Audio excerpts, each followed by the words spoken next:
Okay, what I'm trying to do is record how I am feeling from Kratom Withdrawal as I go forward, 24, 48 hours, that kind of thing.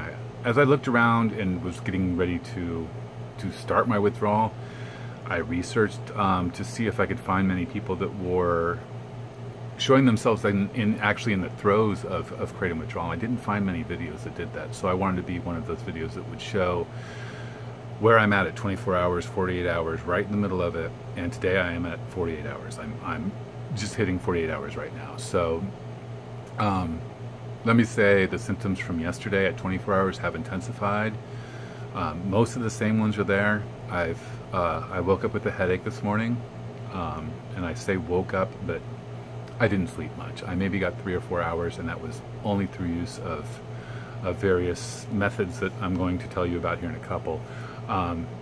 But I did not sleep well. 3 to 4 hours, it felt like I was pretty much awake during that time, just kind of lying there and dozing in and out. So I have fever and chills as well today, a low-grade fever. Cannot get warm, but at the same time I'm hot, so that's been rough. Really bad nausea. I didn't eat yesterday. I did not have anything to eat yesterday, and today I think I've had 2 eggs today, just something to put in my stomach. No desire to eat, and I'm not sure that I will.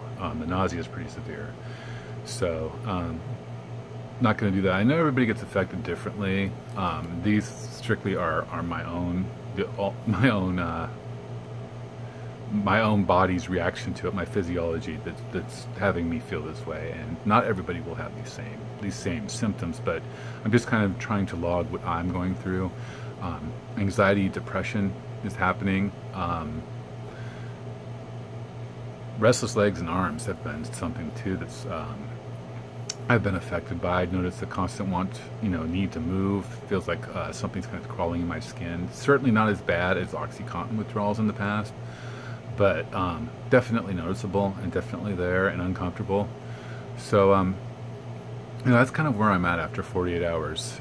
Symptoms are more intensified at this point, and really not feeling well. Not pushing myself to do things just because I know that will make me feel better by actually moving around, taking a shower, doing the things I would normally do, instead of just lying in bed. I would rather be moving around and trying to do something. So I've been active somewhat, much less active than normal, but trying to remain active. What's helped me as far as going through these withdrawals has been, one thing that's been huge is magnesium glycinate or glycinate. It's a mineral, magnesium, and I usually take it anyways, but it's really good for calming the muscles in the body, for the body aches, for anxiety, for the restless leg syndrome, that kind of stuff. Very helpful. I've actually upped my dose recently while I'm going through these withdrawals to 800 milligrams a day. Some people will be able to tolerate less than that, some people more. It really depends on your physiology. But it is helpful. I would recommend trying that. Another thing I've been using is called, I believe it's called Bacopa. It's spelled B-A-C-O-P-A, and it's an adaptogen herb that helps you with anxiety and calmness, and it works in different ways than Kratom does. It doesn't work on the GABA receptors. It works in a different way that I don't quite understand how it works, but I notice the difference, and it's very helpful.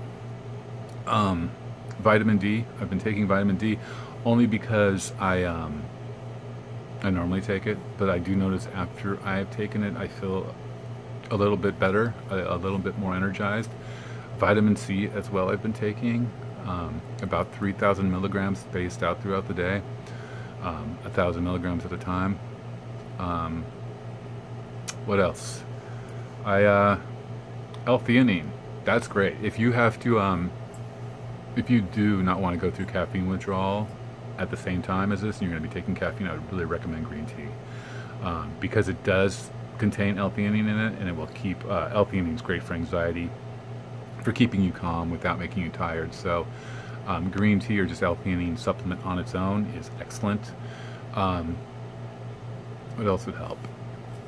Kratom. Kratom would help right now, but I'm not going to do it, and I'll never do it again, not even once, because I know for a fact that if I did, I would, maybe once or twice it would go well, but eventually I would want to go back to where I was, and I'd end up right back here. So not going to do that. Rhodiola, or rhodelia, I'm not quite sure how to pronounce it. It's another adaptogen for energy. I've taken that here and there yesterday, not so much today, just because I've kind of been wired up a bit. So for the body aches, I've been taking ginger tea, and that helps with the nausea as well somewhat. So I have a nice ginger tea that I take, and that's been great. I've also used marijuana. I'm a medical marijuana patient, and I've been smoking that primarily in the evening, and it helps. I use a little bit of this oil, this Rick Simpson oil, during the day to help me kind of remain calm. That's been helpful as well. But if you have a medical marijuana license, or if it's recreational use in your area, I'm in California, which is here, I would recommend that. That's what helped me get the 3 to 4 hours sleep last night, was getting good and baked on that stuff last night. Very medicinal. I'm also doing stretching, yoga, trying to stay busy. You know, not shying away from a shower today, or chores, or different things I would do. I feel like if I'm moving, I'm helping myself somewhat, and I'm also killing time, getting through the day quicker, instead of, you know, I feel like time is passing really slow right now. When I think it's been 48 hours, I think it's been more, it's felt more like 4 days, because at this point the struggle is real. It's been hard. So just keeping busy because you're uncomfortable helps, I think, because then you're not thinking about it. It takes your mind off things, and you're actually doing something to kill time. So whatever that might be that you want to do it. But I think you shouldn't limit yourself too much. Do all you can, because I think that will help in the long run. What I might do is I might make another video that will show more in depth what I've been using to help alleviate some of the symptoms I'm having right now.